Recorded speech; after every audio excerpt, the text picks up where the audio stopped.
sobre o início da arquitetura, da construção desse ensino de Jesus aos seus discípulos. Discípulos.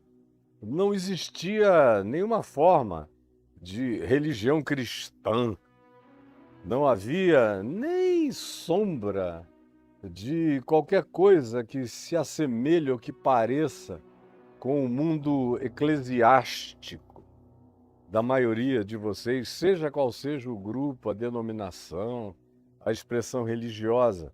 Não havia nenhuma dessas coisas que hoje em dia, na ignorância absurda da grande maioria, parece que sem elas, Jesus não está presente na vida. Mas o Evangelho não as introduz da parte de Jesus em momento algum como qualquer coisa de significado essencial. Jesus só apresenta como significado essencial o Evangelho. Ele manda que a gente, indo pelo mundo, ensine o Evangelho a todas as nações, a todas as criaturas, de todas as línguas, de todas as etnias. Ensine a viver. E ele diz, ensinando a praticar. Porque o Evangelho, como eu tenho dito, e quem quiser acompanhar de perto, entre aí no portal caifab.net, lá na minha lupinha, escreva a palavra cardápio. O Evangelho não é um cardápio para a gente conhecer o menu. Não, Jesus não oferece um cardápio nem um menu. Ele oferece pão da vida, ele oferece água da vida, ele oferece banquete de regozijo de vida eterna. Ele oferece a imagem da reconciliação com o Pai e as festas. Ele oferece a manifestação de anjos celebrativos e cantando alegremente pelo arrependimento, pela epifania, pelo cair da ficha de percepção cognitiva de alguém que estava totalmente alienado e estranho, de repente enxerga. Ele tem uma quantidade enorme de outras comparações, e é nisso que Jesus se concentra. E aqui ele só está falando com aquilo que a ele interessa.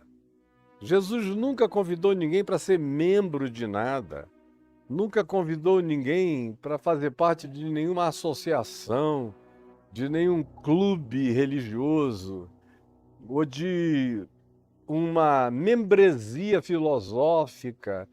Não, ele chamou a gente para comer a carne dele, beber o sangue dele, absorver a vida dele, ficarmos grávidos dele, para que ele cresça em nós, a ponto de que nós nos transformemos de fato, genuinamente, dia a dia, cada vez mais na cara dele, na imagem dele, com o cheiro dele, com o caráter dele, com as atitudes dele. Ele quer se reproduzir na gente. Ele não quer fazer clonagem. Ele quer que eu continue sendo eu, mas eu, tão cheio da mente dele, dos pensamentos dele, do caráter dele, das emoções dele, das atitudes dele, do mesmo tipo de comportamento e de gestualidade dele, como se diz, andando nele ou seguindo-o, que é a expressão que ele usa com mais regularidade. Paulo é que usa a expressão estar nele e andar nele. Pois bem, é para isso e exclusivamente para isso que ele nos chama. O resto é comentário, o resto é religião, o resto é discurso catequético de seita, o resto é qualquer outra coisa. Mas aqui, no Evangelho, a gente só vê Jesus querendo discípulos. Ele tem as multidões que o seguem, mas nem todo mundo na multidão vira discípulo.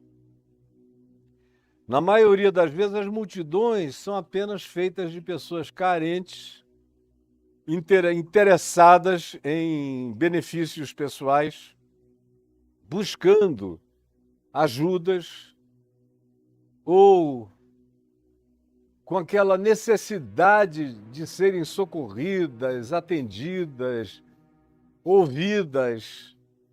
As multidões vêm e não há da parte de Jesus nenhuma expectativa declarada a respeito da continuidade das multidões. As multidões passam.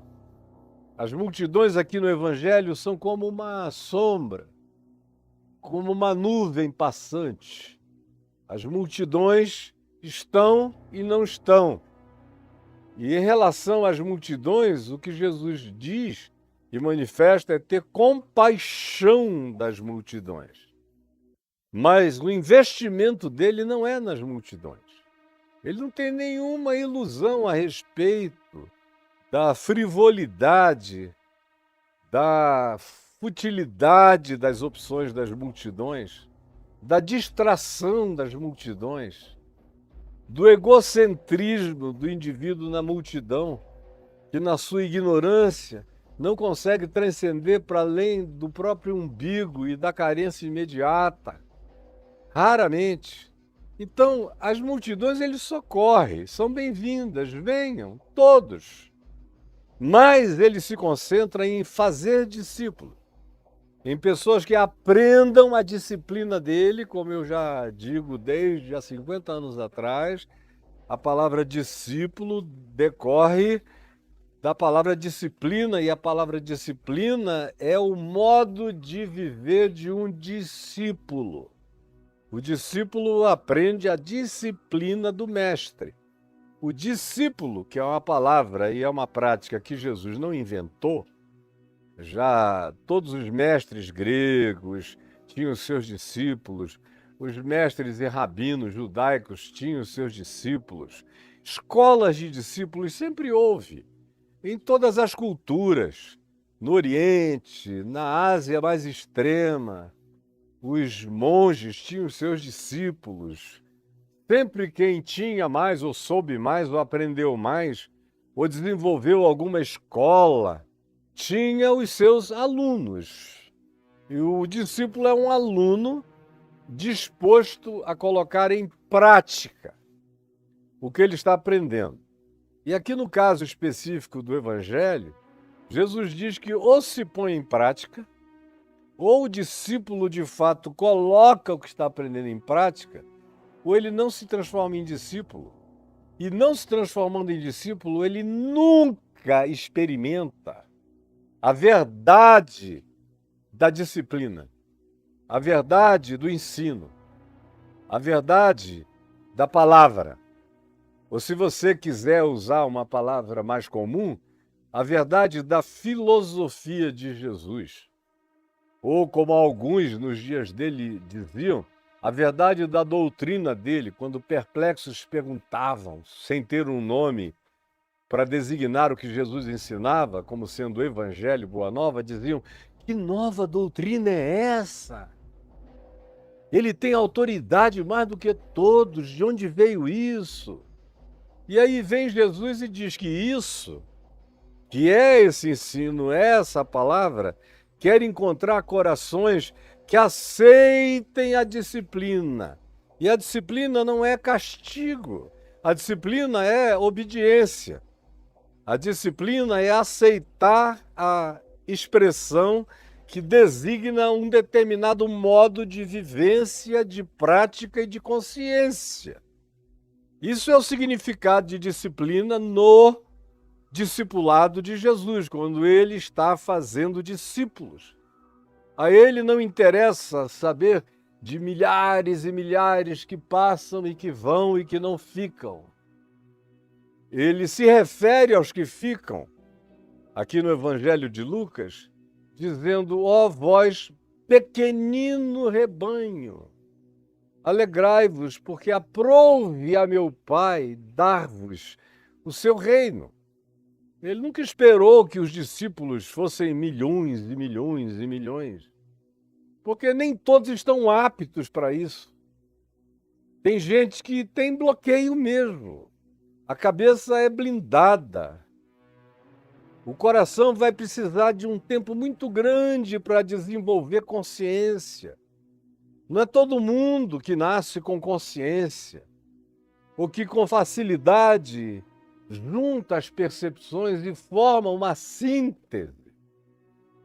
A grande maioria vive em estado de extrema dispersividade, a grande maioria sofre de uma espécie de transtorno, de déficit de atenção, ou então de hiperfoco, foca só na coisa errada. E na hora que você está apresentando para ela a solução para cortar e resolver o nó górdio, a pessoa está se distraindo com outra coisa, com mosquitos, enquanto engole camelos, que é uma outra expressão de Jesus para definir o que frequentemente os religiosos faziam e as grandes multidões são dadas a fazer. Então, eu já disse isso várias vezes, só aqui nessa introdução de Mateus 5, mas eu reafirmo nessa introdução de hoje, dizendo que o objetivo dele é falar com os seus discípulos, que se aproximam dele. E ele começa a ensinar esse grupo. E logo depois as multidões. Ele vê as multidões, mas ele sobe e começa a falar com os discípulos.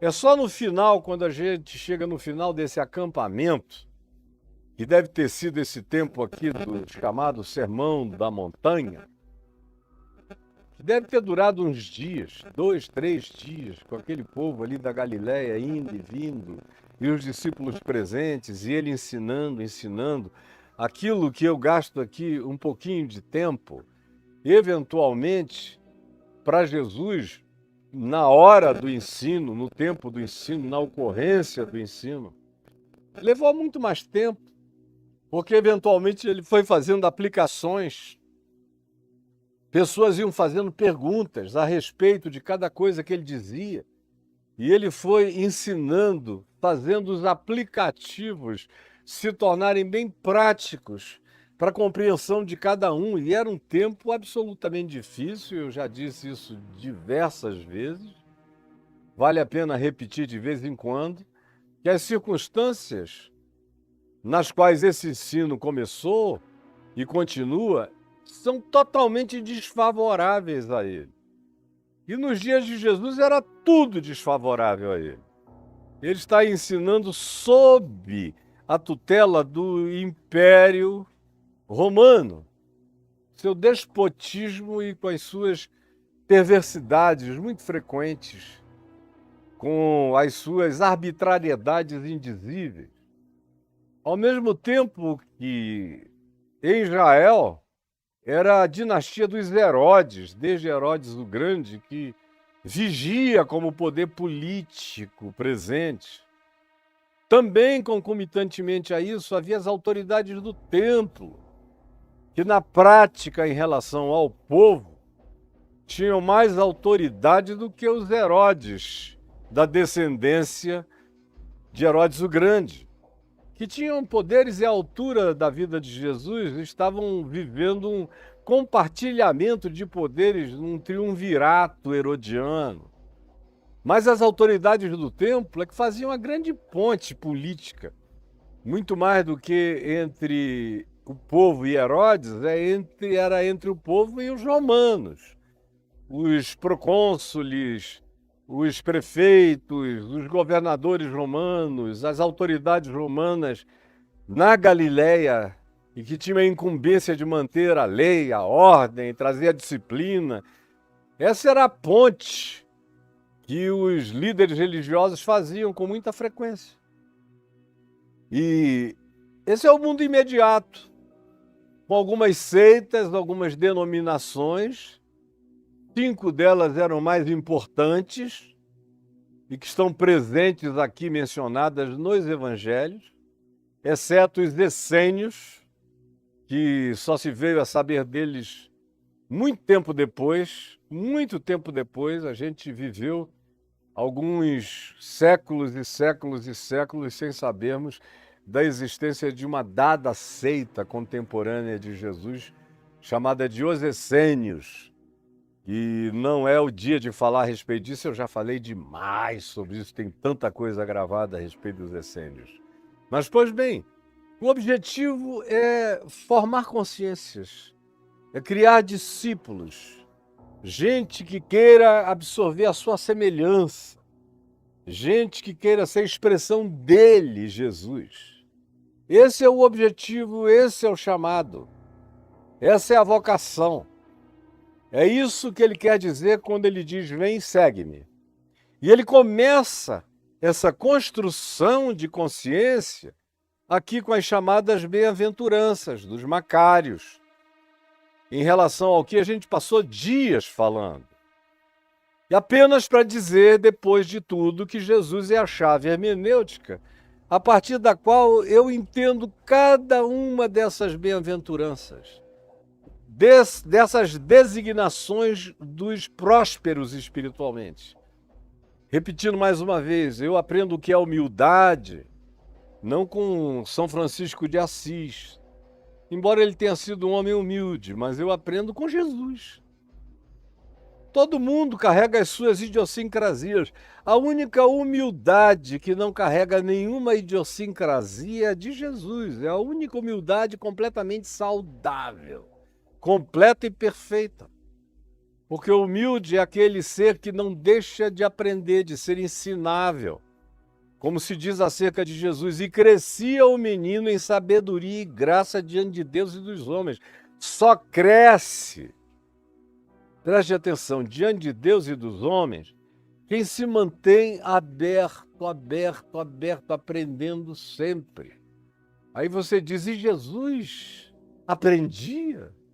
Mas é claro que Jesus reservou para ele próprio, não importando a evolução da consciência que ele teve de si mesmo, e ele foi tendo consciência crescente de si mesmo. Embora aos 12 anos de idade ele já saísse com essa afirmação lá no templo, diante dos acadêmicos de Israel, e quando Maria e José o acharam depois de 3 dias de aparente sumiço, e disseram: filho, que é isso? Foram lhe dar um carão? Filho, que é isso? Ele disse: por que vocês estão assim? Porventura vocês não sabiam que me compete estar na casa do meu pai? Para vocês verem que aos 12 anos de idade, essa consciência de que tinha uma relação completamente diferente entre ele e o Deus de Israel, e a média ponderada humana em relação à consciência humana sobre Deus, já era disparadamente anos-luz adiante. E só cresceu, mas mesmo na sua maturidade, a gente vê Jesus reservando para si sempre essa humildade, esse direito de se manter aberto, de se surpreender. Como ele diz da mulher Cirofenícia: ó, mulher, grande a tua fé. Ele dá a si mesmo o direito desse susto. Ou como com o centurião romano, ele leva um susto e diz: em verdade eu vos digo que em todo Israel eu nunca encontrei ninguém com uma fé como esta. Ele reserva para si, e isso tem a ver com essa humildade daquele que, sendo Deus, não julgou como usurpação ser igual a Deus. Ele reserva para si essa possibilidade de continuar aberto e crescendo. Quando perguntam a ele: quando será aquele dia, aquela hora em que tu virás? Dize para nós, nos dá uma dica especial. Faze de nós discípulos de uma espécie de gnosticismo do Evangelho, dando a nós um conhecimento único e singular que ninguém mais na terra tenha, acerca do tempo da tua volta, do dia da tua volta. Quando será isso? Ele disse: quanto aquele dia e hora, ninguém sabe. Nem os anjos nos céus, nem criaturas de todas as dimensões, ninguém sabe. Nem o Filho. Eu não sei o dia em que eu voltarei. Isso está reservado para o meu Pai. Essa é a humildade que você vê presente em Jesus, positivamente, tanto quanto você vê negativamente.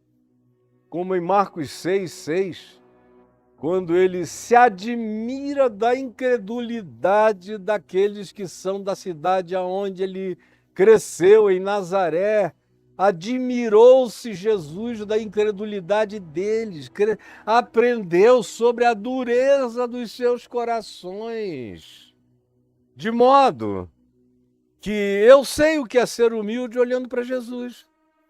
Eu sei o que é ser humilde olhando não só para o fato de que ele se manteve aberto à perplexidade, mas também eu sei o que é ser humilde porque ele não teve o menor pudor de dizer quem ele era, de dizer o que ele tinha vindo fazer, de dizer o significado dele, de não ter nenhum medo de falar a respeito de quem ele era para a vida, para o mundo, para as pessoas e para os outros, e continuou sendo o manso e humilde de coração.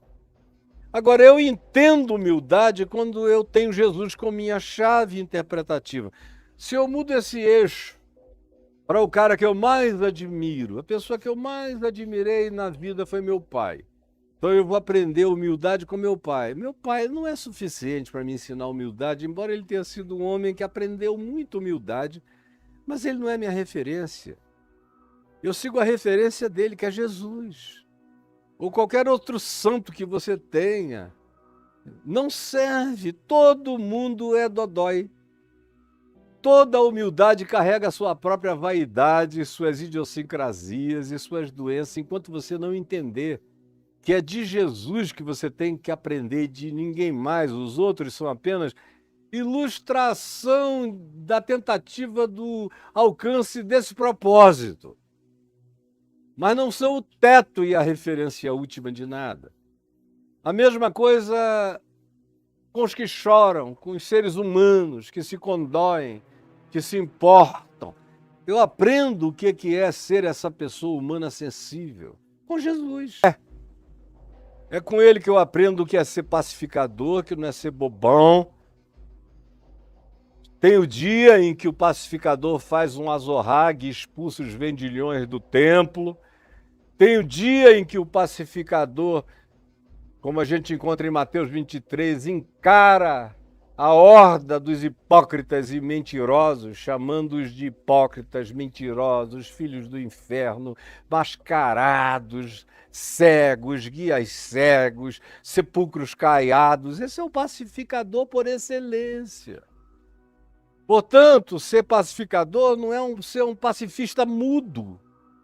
Eu aprendo, e é com Jesus que eu quero aprender, essa força valente dos pacificadores verdadeiros.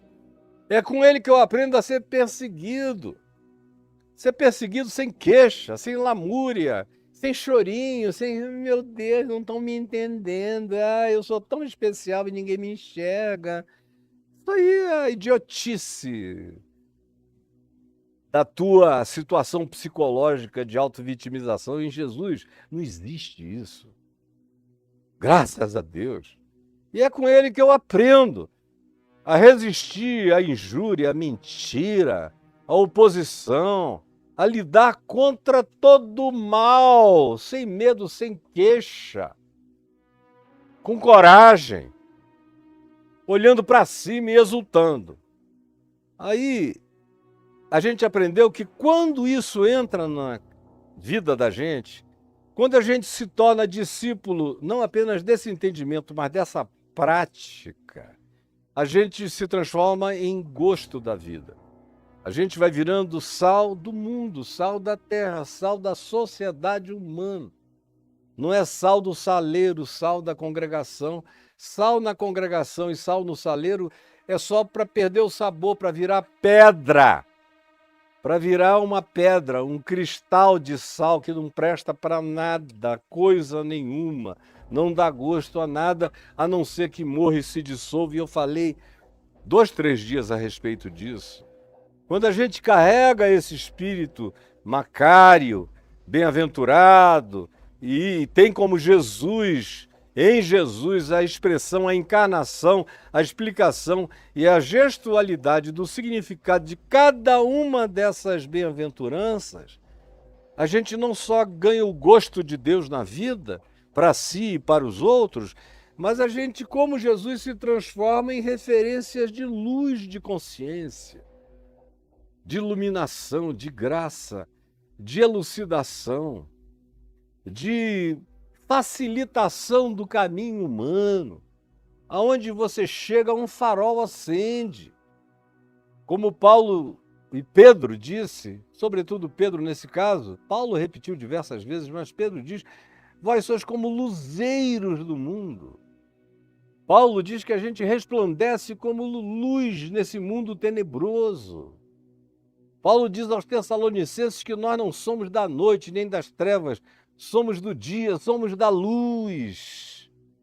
Assim como Jesus, mas a referência da luz que eu sou é a referência do que Jesus foi, sendo a luz das luzes. E é na luz de Cristo que eu vejo a luz que eu devo ser, como o Salmo disse, na sua luz, vemos a luz. Vemos a verdadeira luz para ser praticada, vivida, imitada, acesa, e em sendo praticada, porque essa não é uma luz para ser discursada, é uma luz que não é feita de palavras, nem de filosofias, é de práticas. É uma luz de uma árvore de frutos, fruto da luz, que consiste em toda verdade, justiça e bondade, para que os homens vejam as vossas boas obras e glorifiquem o vosso Pai que está nos céus. Quando a gente chega nesse ponto, a gente começa a poder entender o significado do que Jesus nos capacita a ser e a viver. E ele diz, olha, para viver isso, vocês não vão aprender com Moisés. É comigo. É comigo.